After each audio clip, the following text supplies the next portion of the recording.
Noriu prekiauti internetu, tačiau nežinau, nuo ko pradėti.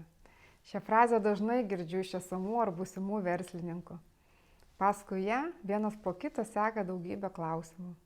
Nuo ko pradėti kurti elektroninės prekybos verslą, kaip susikurti elektroninę parduotuvę, kur ieškoti tiekėjo, kokį verslo modelį pasirinkti. Elektroninės prekybos pradžiamokslio metu skirsime laiko tam, kad atsakyti į šiuos ir kitus mokymų dalyviam kylančius klausimus. Ši mokymų programa yra skirta tiems, kurie dar nėra susidūrę su elektroninė prekyba, ar yra susidūrę minimaliai, tad norėtų pagilinti turimas žinias, pasisemti įžvalgų iš kitų patirties.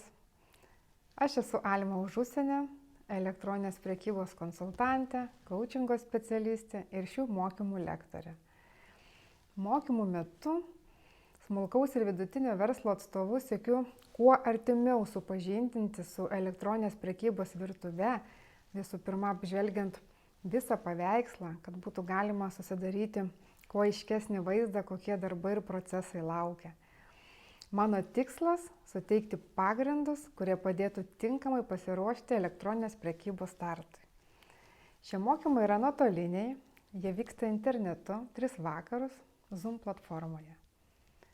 Tad jei esate rimtai nusiteikę žengti šią verslo kryptimi, o galbūt tiesiog norėtumėte pasimatuoti, ar jums tinka elektroninės komercijos sritis, kviečiu šios 3 vakarus praleisti drauge.